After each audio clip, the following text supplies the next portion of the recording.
नमस्कार, लक्षवेधीमध्ये आपल्या सगळ्यांचं स्वागत। मी प्रसाद काथे। ओबीसींच्या राजकीय आरक्षणाच्या संदर्भातल्या निर्णयामुळे अवघा महाराष्ट्र ढवळून निघालेला आहे। निवडणूक आयोगाने या संदर्भातला निकाल दिलाय। त्याच्या आधी सर्वोच्च न्यायालयाने आपले निर्देश दिलेले आहेत। या सगळ्या घटनाक्रमामुळे मवियाला पुन्हा एकदा न्यायालयाकडून जोरदार दणका बसलाय।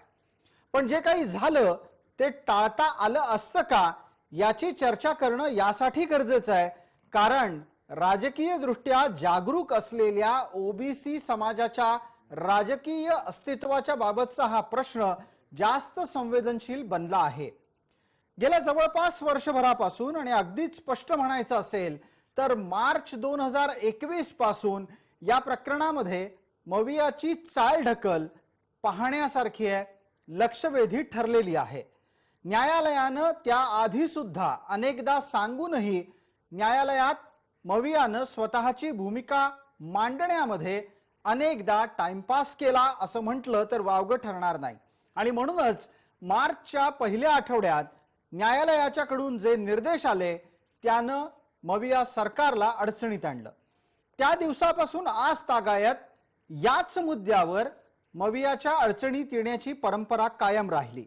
न्यायालयाचे दिलेले निर्देश न पाळणं, न्यायालयाच्या दिलेल्या निर्देशांच्या पलीकडे जाऊन स्वतःच्या मनाप्रमाणे अध्यादेश जारी करणं, जारी केलेला अध्यादेश टिकणार नाही याची कल्पना असून सुद्धा त्या निमित्ताने ओबीसी समाजाची दिशाभूल करणं असे एक ना अनेक प्रकार मवियाच्या माध्यमातून होत राहिले।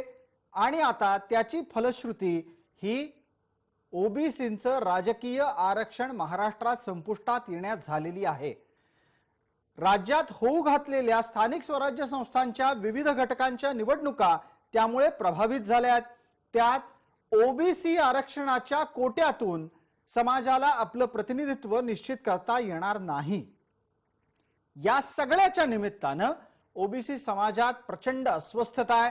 जवळपास गेल्या 8 महिन्यात जे महाराष्ट्रात घडलंय त्या निमित्तानं हा समाज सरकारला जाब विचारू पाहतोय। पण आधी कोरोनाच्या नावाखाली आणि आता केंद्रातून एम्पिरिकल डेटा मिळत नाही अशी कारण देत या निमित्तानं राज्य सरकार आपली जबाबदारी झटकू पाहतंय। आमचा लक्षवेधीतला त्याच अनुषंगाने उपस्थित मुद्दा आहे की ओबीसी समाजाचा विश्वासघात कुणी केला।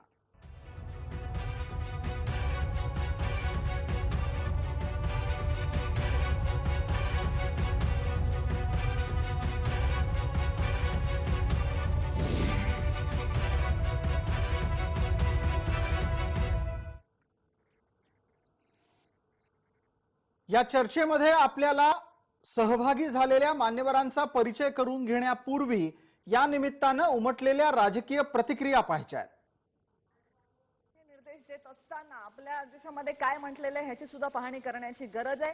वारंवार बोटो केंद्र सरकारकडे दाखवायची आणि ओबीसी जनगणनेचा अहवाल केंद्र सरकार देत नाही असं म्हणणं हे चुकीचं आहे, कारण स्वातंत्र्यानंतर ओबीसी जनगणना ही कधीही जाहीर झालेली नाहीये। पण तरीही राजकीय आरक्षण ओबीसींचं राज्यात टिकून होतं। त्यावेळी ते का टिकून होतं ह्याचा जर अभ्यास केला तर आपल्याला लक्षात येईल की राज्यकर्त्यांची मानसिकता ही त्याच्यामागची मोठी भूमिका आहे। त्यामुळे येणाऱ्या काळामध्ये राज्य सरकारने ह्याच्याकडे जास्त गांभीर्याने लक्ष देऊन हा मुद्दा उचलून धरणं आणि ते आरक्षण टिकवणं ही काळाची गरज आहे। इतर राज्यांमध्ये काही एम्पिरिकल डाटा दिला का केंद्र सरकारने? आणि एम्पिरिकल डाटाच्या संदर्भात देवेंद्र फडणवीस साहेब मुख्यमंत्री असताना मागितला होता, त्याचं काय उत्तर आले ते नाना पटोलेंनी वाचावं। सरकारी संस्था आहे त्यावेळेला त्यांनी उत्तर दिलेलं, आज काय उत्तर बदलणार का? आणि देवेंद्र फडणवीस साहेब असताना तुम्हाला त्या ठिकाणी डाटा मिळण्यात अडचणी होत्या, तर आता डाटाचा इश्यू करून आपल्या ओबीसी आरक्षण द्यायचं आहे त्यापासून दूर पळता येणार नाही। ओबीसी समाजावर मोठ्या प्रमाणात अन्याय होत आहे। ज्या पद्धतीने राज्य सरकार, उद्धव ठाकरे सरकार, या सरकारने जे ऍफिडेव्हिट केलं, जो अहवाल सादर केला तो चुकीच्या पद्धतीने केलेला आहे। ओबीसी समाजाची फसवणूक केलेली आहे, म्हणून आज ओबीसी समाजाचं मोठं नुकसान झालेलं आहे आणि सगळीकडे निराशा आहे। म्हणून उद्धव ठाकरे सरकारनं माझी विनंती आहे, विशेष 2 दिवसाचं अधिवेशन बोलवा आणि ओबीसी समाजाला न्याय द्या।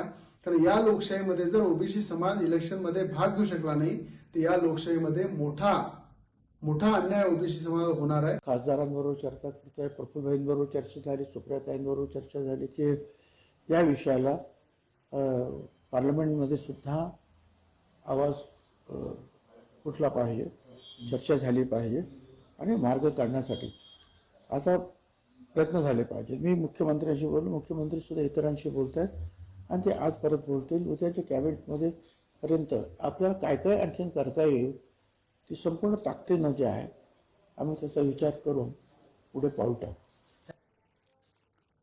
आपण चर्चेची सुरुवात करतोय. मान्यवरांचा आपल्याला पटकन परिचय करून देतो. आपल्या सोबत या संपूर्ण विषयाचे खऱ्या अर्थानं जन्मदाते आणि ओबीसींच्या राजकीय प्रतिष्ठापनेच्या साठी झटणारे याचिकाकर्ते विकास गवळी आपल्या सोबत आहेत. आरक्षणाचे अभ्यासक हरिभाऊ राठोड आपल्या सोबत आहेत. या निमित्तानं चर्चेमध्ये राजकीय प्रतिनिधित्व आपल्या सोबत करतात राष्ट्रवादीचे प्रवक्ता ऍडव्होकेट संपतराव काळबांडे आणि राम बुधवंत प्रवक्ता भारतीय जनता पार्टी आपल्या सोबत आहेतच. तसंच रामहरी रुपनवर हे काँग्रेसचे नेते या चर्चेत आपल्या सोबत सहभागी झालेत. सर्व मान्यवरांचं आपण चर्चेमध्ये स्वागत करणार आहोत. पहिला आणि थेट प्रश्न विकास गवळी यांना आहे. विकास गवळी, जे झालं ते अपेक्षित होतं का आणि टाळता आलं असतं का? कारण गेल्या जवळपास आठवड्याभराच्या पासून ओबीसी समाजाला हा पडलेला प्रश्न होता की जर सर्वोच्च न्यायालयानं दिलेले आदेश न पाळता निवडणूक आयोगाच्या माध्यमातून आत्ताच्या स्थानिक स्वराज्य संस्थांमधल्या निवडणुका घेण्याचा घाट राज्य सरकार घालत असेल तर त्यात आरक्षण टिकणार कसं काय? या निमित्तानं समाज माध्यमांवर मोठ्या प्रमाणामध्ये चर्चा सुरू होती आणि त्यातच हा आदेश येऊन पडलाय. विकास गवळी, सर्वप्रथम आपल्याला मनापासून धन्यवाद देतो की चांगल्या विषयाला आपण या ठिकाणी सुरुवात केलेली आहे. जी, या चर्चेच्या माध्यमातून जनतेसमोर ज्या काही ह्या पिटिशनच्या पाठीमागे गोष्टी झालेल्या आहेत या ठिकाणी मी मांडण्याचा प्रयत्न करतो. तर कृपया माझी सगळ्यांना आपल्याला विनंती राहील की मला एक थोडा जास्त वेळ या संदर्भात देण्यात यावा. सगळ्यात पहिले मी आपल्याला 4 मार्च 2021 ला सर्वोच्च न्यायालयाचा जो निकाल आला होता त्याच्यामध्ये ट्रिपल टेस्ट करणं हे बंधनकारक सर्वोच्च न्यायालयानं केलं होतं. त्याच्याशिवाय आपल्याला ओबीसीला आरक्षण देता येणार नाही. त्यानंतर राज्य सरकारकडनं अनेक फेरविचार याचिका टाकल्या गेल्या होत्या. त्या याचिका फेटाळल्या गेल्या. त्याच्यानंतर या 6 जिल्हा परिषद आणि 36 पंचायत समित्यांमधले अनेक सदस्यांचे पद गेले होते. त्यानंतर आयोगाचं पुनर्गठन निकालाच्या 1 दिवस अगोदर राज्य शासनानं केलं होतं. त्यामध्ये न्यायमूर्ती निरगुडेंच्या अध्यक्षतेखाली नवीन म्हणजे जुनाच आयोग पण त्याला नवीन त्यांनी घोषित करून आयोगाचं पुनर्गठन झालं. त्यानंतर 29 जून 2021 रोजी एका अधिसूचनेद्वारे राज्य सरकारनं यांच्या कार्यकक्षेमध्ये ओबीसीचा इम्पेरिकल डेटा गोळा करण्याची जबाबदारी आयोगावर टाकली होती. त्यानंतर 21 जुलैला आयोगानं जी सभा घेतली किंवा मीटिंग घेतली त्या मीटिंग मध्ये आयोगानं राज्य सरकारला ओबीसीचं एकूण लोकसंख्येमधलं प्रमाण काढून देण्याची पत्राद्वारे मागणी केली. त्यानंतर सप्टेंबर 2021 मध्ये 6 जिल्हा परिषदा आणि त्या अंतर्गत असलेल्या 36 पंचायत समित्यांच्या निवडणुका ओबीसी आरक्षणाशिवाय राज्य निवडणूक आयोगाने घोषित केल्या. त्या निवडणुका घोषित झाल्याच्या नंतर राज्य सरकारकडनं 23 सप्टेंबर आणि 1 ऑक्टोबरला ओबीसी आरक्षण देण्याचा अध्यादेश 27% मर्यादा विकास गवळी, आपण आपली भूमिका मांडत असता मध्ये मध्ये नेटवर्क ये जा करतंय, त्यामुळे तुमचं बोलणं मध्ये मध्ये थांबतंय. आपण आतापर्यंतचा या सगळ्या घटनाक्रमाचा प्रवास सांगत होतात, या घटनाक्रमामधले तपशील देत होतात. मी आणखीन एकदा आपल्याला संधी देतो, एकदा इंटरनेटचं कनेक्शन तपासून घ्या, त्यानंतर आपण चर्चेला पुढे नेणार आहोत. विकास गवळी, आपला आवाज येत नाहीये. विकास गवळी, आपला आवाज येत नाहीये. जे काही आता येतो, जी येतोय, बोला. जे काही उमेदवार ओबीसी प्रवर्गामधून निवडून येतील त्यांची निवड ही सर्व उच्च न्यायालय नागपूर खंडपीठाच्या निर्णयाच्या अधीन राहील. याचिकेमध्ये जो काही निर्णय येईल तो निर्णय या सर्व उमेदवारांना बंधनकारक राहील. आता मी माझी भूमिका त्यावेळेसची काय होती तुम्हाला सांगतो. ज्यावेळेस राज्य सरकारनं अध्यादेश काढला तर मी ठरवलं होतं की सरकारला एखादा वर्ष आपण या संपूर्ण प्रक्रियेमध्ये वेळ दिला पाहिजे आणि सरकारनं इम्पेरिकल डेटा कलेक्ट करूनच ओबीसींना आरक्षण द्यायला पाहिजे. पण ठीक आहे, त्यांनी आता अध्यादेश काढून जरी दिला असेल तर काही दिवस आपण सरकारला वेळ देऊन एखादी उच्च न्यायालयामध्ये किंवा सर्वोच्च न्यायालयामध्ये याचिका दाखल करायची आणि ठीक. सरकारला डायरेक्शन घ्यायचे की ह्यामध्ये ओबीसीचा जो इम्पेरिकल डेटा गोळा करायचा त्याला टाइम बॉन्ड कार्यक्रम कोर्टाकडनं राज्य सरकारला दिला गेला पाहिजे. परंतु राज्य निवडणूक आयोगानं या औरंगाबाद खंडपीठामध्ये जो काही निकाल लागला किंवा जी काही ऑर्डर झाली आणि त्या ऑर्डरच्या अनुषंगानं राज्य निवडणूक आयोगानं 105 नगरपंचायती, 15 पंचायत समिती आणि 2 जिल्हा परिषदा यांच्या निवडणुका घोषित केल्या आणि दोन्ही प्रोग्राम मध्ये मुद्दा क्रमांक 4 वर अतिशय स्पष्टपणानं त्यांनी नमूद केलं की याचिका क्रमांक अमुक अमुक नागपूर औरंगाबाद खंडपीठामध्ये प्रलंबित आहे, त्यामध्ये जो काही निकाल येईल तो ओबीसी मधून निवडून येणाऱ्या उमेदवारांना बंधनकारक राहील. ठीक आहे. ह्या एका ओळीमध्ये जवळपास 700 उमेदवारांचं भवितव्य टांगणीला लागलं होतं. बिलकुल. जे की आमच्या याचिकेच्या निर्णयानंतर 250 लोकांची पदं गेली. हे उद्या 700 लोक तर हे झालेच, परंतु राज्यामध्ये अनेक निवडणुका पुढे होऊ घातलेल्या होत्या आणि त्या निवडणुकांमध्ये ओबीसीची पदं 100% जाणार होती. ज्या दिवशी हा अध्यादेश रद्द होईल, ज्या दिवशी हा अध्यादेश कोर्टामध्ये चॅलेंज झाला, त्याचा निकाल ज्यावेळेस येईल किंवा रद्द होईल त्या दिवशी या सगळ्यांची पदं जाणार हे कन्फर्म होतं. ही ऑलरेडी एकदा घटना घडली होती, त्याची सर्व ठीक आहे. मला पूर्वकल्पना होती आणि ओबीसीचं नुकसान होऊ नये याच्यासाठी मी एक नागपूर उच्च न्यायालयामध्ये याचिका दाखल केली. 5 दिवस वेळ उच्च न्यायालयाला दिला, परंतु उच्च न्यायालयामध्ये निकाल लागला नाही. मग मी सर्वोच्च न्यायालयामध्ये गेलो आणि सर्वोच्च न्यायालयामध्ये हा विषय मांडल्याच्या नंतर सर्वोच्च न्यायालयानं या अध्यादेशाला स्थगिती दिली आणि ओबीसीच्या निवडणुकांना स्थगिती दिली. आता कालपासनं निकाल लागल्यापासनं सगळेजण माझ्यावर आरोपांच्या फैरी झाडतायत. ठीक आहे. परंतु मला सांगा, 700 लोक भविष्यामध्ये जे शहीद होणार होती किंवा ज्यांची कत्तल होणार होती त्या लोकांचे पद मी वाचवले. ते निवडून आल्यानंतर त्यांचे पद जाऊ नये याच्यासाठी मी प्रयत्न केला, तर त्याच्यामध्ये माझा काय दोष हो? मी ओबीसीचं भलं पाहिलं का ओबीसीचं वाईट करायचा काही प्रयत्न केला? असं असताना सुद्धा अनेक ओबीसी नेत्यांनी माझ्यावर कालपासनं सातत्यानं की ह्या गवळीमुळे ओबीसीचं आरक्षण विकास गवळी, एक मिनिट. विकास गवळी, मी आता हस्तक्षेप याच्यासाठी करतोय कारण आपण न्यायालयीन लढाईचा तपशील मांडलात आणि शेवटच्या टप्प्यामध्ये आपण या विषयाच्या संदर्भातली राजकीय आत्ताची सुरू झालेली चिखलफेक सुद्धा नमूद केलेली आहे. विकास गवळी, कसं आहे, नेत्यांना आपलं अपयश लपवायचं असेल तर विकास गवळी या व्यक्तीकडे बोट दाखवता येतं, पण नेते विसरतात एक बोट ते विकास गवळींकडे जेव्हा दाखवतात तेव्हा त्यांची 4 बोट स्वतःकडे असतात. आणि या निमित्तानं मला पुढचा प्रश्न पटकन विचारायचा आहे. तो राम बुधवंत आपल्यासोबत भारतीय जनता पार्टीचे प्रवक्ता आहेत, आपल्यासोबत हरिभाऊ राठोड आहेत आणि सत्ताधारी गटाचे 2 महत्वाचे इतरही प्रवक्ता प्रतिनिधी आहेत. आपल्यासोबत काँग्रेसचे रामहरी रुपनवर आहेत, तसंच संपतराव काळबांडे आहेत. संपतराव काळबांडे प्रवक्ता आहेत, राष्ट्रवादी काँग्रेसचे स्वतः ऍडव्होकेट आहेत. माझा पहिला प्रश्न आता पटकन रामहरी रुपनवर आपल्याला आहे. रुपनवर साहेब, काँग्रेसला ओबीसींच्या आरक्षणाचा रस नाही, ओबीसींचं आरक्षण टिकवण्याच्यासाठी काय करावं ते कळत नाही, की काँग्रेस राष्ट्रवादीच्या मागे फरफटत चाललेली आहे? रुपनवर साहेब, आपण बोलणार आहात, माईक सुरू करा, आपलं उत्तर सुरू करा. याच्यामध्ये एक बाब समजून आपण सगळ्यांनी घेतली पाहिजे की हे संपूर्ण जे चाललंय ते कायदेशीर प्रक्रियेतून चाललेला प्रकार आहे. याच्यामध्ये काँग्रेसला समजत नाही असं नाही. काँग्रेसला जर समजत नसतं तर आजपर्यंत ओबीसीचं आरक्षण टिकलंच नसतं. काँग्रेसनं ओबीसीचं आजपर्यंत आरक्षण टिकवून धरलं, जे कायद्यानं केंद्रात होतं त्यामुळं त्याला बाधा नव्हती.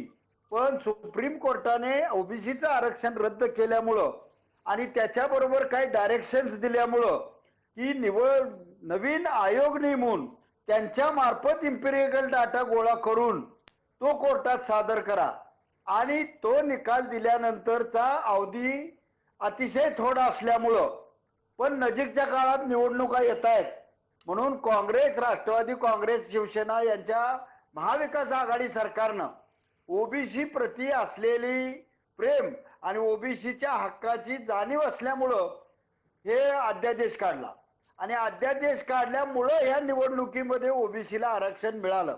आता सर्वोच्च न्यायालयामध्ये हा मुद्दा रेज केला की आयोग स्थापन करून इम्पिरिकल डेटा मांडलेला नाही आणि अध्यादेशाद्वारे जर हे आरक्षण दिलं तर ते बाधक ठरेल. नाही, रामहरी रूपनवर आपण असं सांगण्याचा प्रयत्न करताय की आपण आरक्षण टिकवण्यासाठी प्रयत्न केला. प्रत्यक्षात टप्प्याटप्प्यावर अनेक ठिकाणी मवियाच्या कडून न्यायालयाच्या निर्देशांचं पालन झालेलं नाही.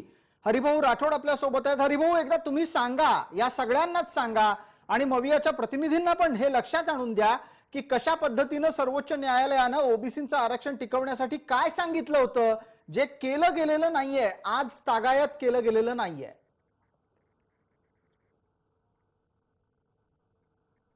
हरिभाऊ, माईक सुरू करायचा आहे. प्रत्येकानेच कृपया या बाबतीतलं आपलं वक्तव्य सुरू करताना ही सूचना पाळावी. बोलण्यापूर्वी आपला माईक सुरू करायचा आहे. हरिभाऊ बोला. जी हरिभाऊ, आवाज अजूनही येत नाहीये आपला. ज्या पद्धतीने आपली भूमिका मांडायला आपण सुरुवात केली, मात्र त्या भूमिकेच्या अनुषंगाने आवाज पोहोचत नाही. आपला आवाज पोहोचत नाहीये. मी आपल्यापर्यंत पोहोचतो. हरी रूपनवर यांनी मांडलेल्या मुद्द्याच्या अनुषंगाने पुढचा मुद्दा पटकन घेतो. राम बुधवंत आहेत आपल्या सोबत. राम बुधवंत, माझा आवाज येतोय आपल्याला? नाही, राम बुधवंत, आपल्यालाही आपला आवाज मांडण्यापूर्वी माईक सुरू करायचा आहे. अनम्यूट करा स्वतःला आणि त्यानंतर आपल्याला आपली भूमिका मांडायची आहे. सगळ्यांनाच ही विनंती आहे, त्यांनी कृपया त्या निमित्तानं लक्षात ठेवावं. बुधवंत साहेब, माझा आवाज आपल्याला येतोय का?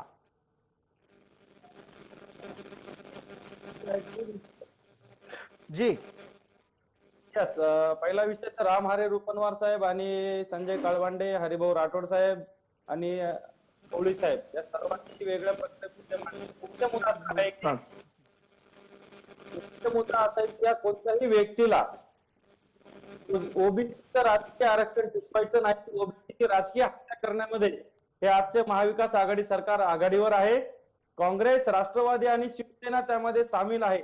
महाराष्ट्रामधील संपूर्ण ओबीसी समाजाच्या पूर्ण ओबीसी, एनटी, व्हीजेएनटी, एसबीसी यांचं सर्व राजकीय आरक्षण घालवण्यामध्ये जर कोण आघाडीवर असेल तर महाविकास आघाडी त्यांचं सरकार. आज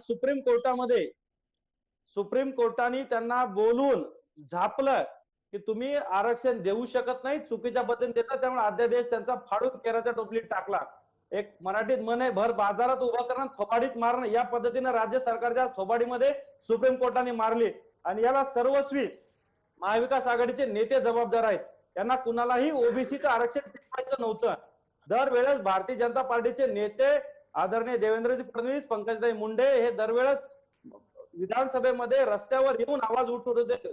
प्रत्येक वेळेस अधिवेशनामध्ये आम्ही मुद्दा मांडला, आम्ही जनतेमध्ये जाऊन लढाई लढली आणि जनतेला सांगितलं की राजकीय हत्या कोण करत असेल ओबीसी समाजाची तर महाविकास आघाडी.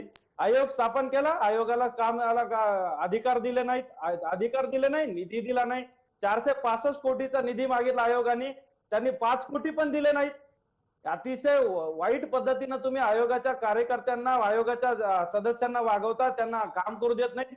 आणि यामध्ये आघाडीवर कोण आहेत? महाविकास आघाडीमध्ये घटक पक्षामध्ये बसलेले सर्व नेते, छगन भुजबळ असतील, विजय वडेट्टीवार असतील, धनंजय मुंडे असतील, हे महाविकास आघाडीमध्ये बसलेले नेते तिथे आहेत. आणि उद्धव राम बुधवंत, आपण एक लक्षणीय बाब समोर आणलीत की आयोगाच्या स्थापनेच्या नंतर त्यांनी निधी मागितला होता काम करण्यासाठी, ज्या माध्यमातून ओबीसीची सूक्ष्मतम नोंद महाराष्ट्रातली करता आली असती. मागितलेल्या पैशापैकी 5 कोटी रुपये सुद्धा दिले नाहीत. आपल्यासोबत ऍडव्होकेट काळबांडे आहेत, संपतराव काळबांडे याचं उत्तर देतील. प्रवक्ता आहेत ते राष्ट्रवादी काँग्रेसचे आणि याचं उत्तर राष्ट्रवादीकडून याच्यासाठी मागितलं जात आहे कारण अर्थ विभाग हा महाराष्ट्रात राष्ट्रवादीकडे आहे. संपतराव, ठरवून पैसे न देण्याची भूमिका घेतली गेली का, जेणेकरून राज्य मागासवर्ग आयोगाच्या माध्यमातून जी इम्पिरिकल डेटाची नोंद, सूक्ष्मतम नोंदींची नोंद या ओबीसी समाजाच्या अनुषंगाने व्हायला हवी होती, ती न व्हावी? नमस्कार. सर्वप्रथम मी जय महाराष्ट्राचं मनपूर्वक अभिनंदन करतो. जी धन्यवाद. महाराष्ट्रातल्या जनतेच्या अत्यंत जिव्हाळ्याचा आणि एका मोठ्या लोकसंख्येच्या प्रश्नाला आपण वाचा फोडण्यासाठी ही चर्चा घडून आणली. जी, आणि खरं तर या चर्चेच्या माध्यमातून सत्य परिस्थिती काय आहे, काय घटनाक्रम आहे, हा विकास गवळीने आता सांगितलेला आहे सविस्तर. आणि विकास गवळींनी सांगितलेल्या घटनाक्रमाच्या आधारेच आपल्याला एक जाणीव होते की त्यांनी एक बोलताना सांगितलं की राहुल रमेश वाघ यांनी एक हायकोर्टात औरंगाबाद खंडपीठात याचिका दाखल केली. मुळात औरंगाबाद खंडपीठात राहुल वाघनी जी याचिका दाखल केली हा भारतीय जनता पार्टीचा जळगाव जिल्ह्याचा सरचिटणीस आहे.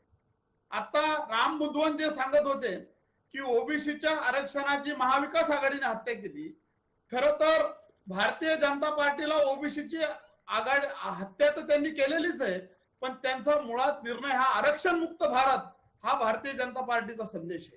त्यामुळं त्यांच्या भारतीय जनता पार्टीच्या एका सरचिटणीसनी ज्या अध्यादेशाच्या विरोधात कोर्टात गेला त्यांना आरक्षणाबद्दल असं बोलू नये असं मी प्रामाणिकपणे तुम्हाला विनंती. संपतराव, मला हस्तक्षेप करावा लागतोय. संपतराव, सगळं काही प्रकरण हे औरंगाबाद पासून जन्माला आलेलं नाहीये.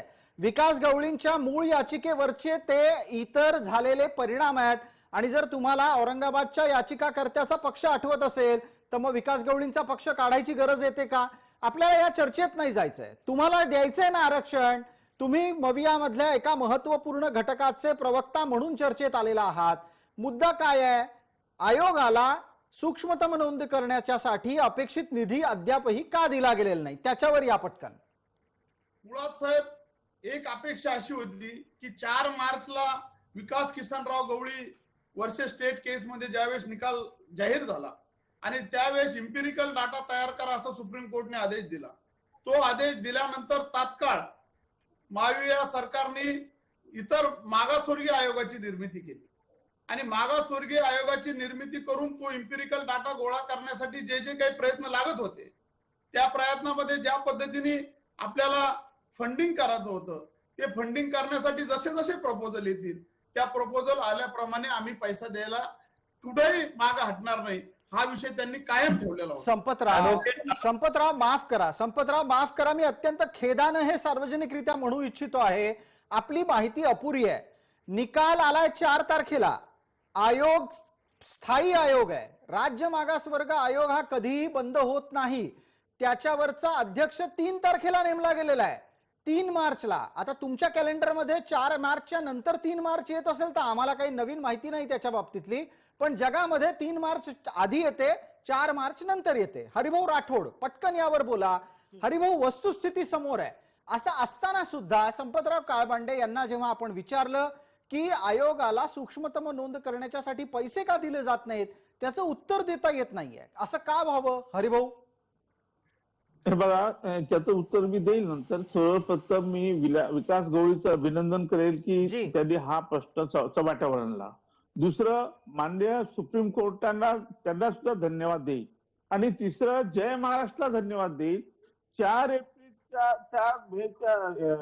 मार्चच्या नंतर साधारणतः 9-10 महिने झाले या गोष्टीला. आपण रेकॉर्ड ब्रेक चर्चा ठेवली आहे, रेकॉर्ड ब्रेक. इतरांनी काय महत्व दिलं नसेल पण आपण जे महत्व दिलं या चर्चेला आणि वेळोवेळी आम्ही सरकारच्या चुका सांगत होतो, कुठे कुठे सरकार चुकलं हे सांगत होतो. आणि खरं म्हणजे या तिन्ही पक्ष म्हणजे बीजेपी असो, काँग्रेस असो, राष्ट्रवादी असो, हे तिन्ही गुंतलेले आहे, हे भरभटलेले आहे. त्या तिन्ही पक्षांमुळे आरक्षण गेलेलं आहे. आता आपला जो मुद्दा आहे की 435 कोटी रुपये का दिले नाही, त्यांना ते द्यायचे नाही आणि त्यांना हे एम्पिरिकल डाटा गोळा करायचा नाही आणि मग केंद्राकडे बोट दाखवायचं. आज सुद्धा माननीय खासदार सुप्रिया सुळे लोकसभेमध्ये भाषण करतात की एम्पिरिकल डाटा केंद्राने द्यायला पाहिजे. खासदारांनी असं म्हणू नये. आज खासदारांनी अभ्यास केला पाहिजे की कुठे एम्पिरिकल डाटा आहे, कधी एम्पिरिकल डाटा गोळा केला. एम्पिरिकल डाटा हा प्रश्न आता निर्माण झालेला आहे. आणि जो डाटा हे म्हणतात ते 2011 ती जनगणना आहे आणि ती जनगणना सोशली इकॉनॉमिकली ही जनगणना याचा काही संबंध नाही आहे. आणि दुसरं, परत कशा चुका झाल्या तुम्हाला सांगतो.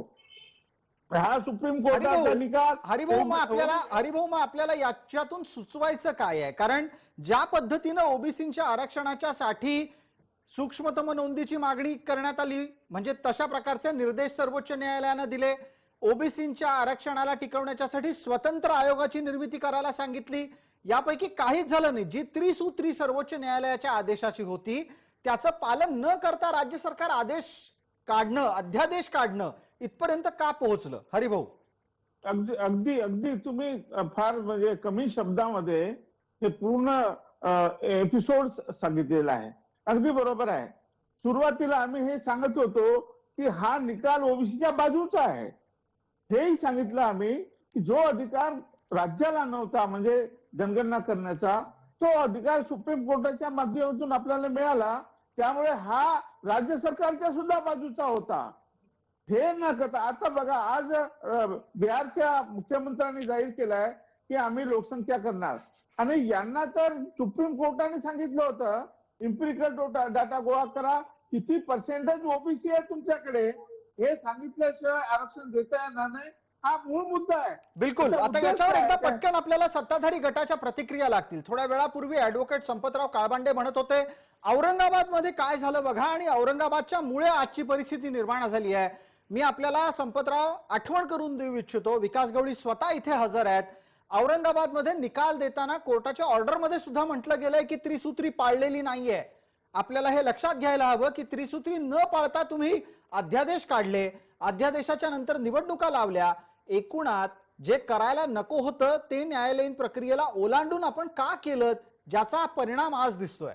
संपतराव सर, मुळात आपण मुख्य विषयावरती हात घातलाय आता, की जी सुप्रीम कोर्टने त्रिसूत्री सांगितलेली आहे त्या त्रिसूत्रीच्या अनुषंगाने आम्हाला ही सगळी प्रक्रिया करायला महाविकास आघाडीची कुठेही कमी पडणार नाही याचा विश्वास वेळोवेळी दिलेला आहे. फक्त मला एक सांगायचं आहे की हे ज्यावेळेस अध्यादेश काढायचा, तो अध्यादेश काढत असताना देवेंद्र फडणवीसांना विरोधी पक्षनेते म्हणून आम्ही बोलवलं, आणि त्यांचीच इच्छा होती की अध्यादेश निघला पाहिजे. आणि त्यांनी अध्यादेश काढल्यानंतर देवेंद्र फडणवीसांना तिथं वकील नेमण्यासाठी सुद्धा आम्ही सुप्रीम कोर्टात सगळी मदत केली.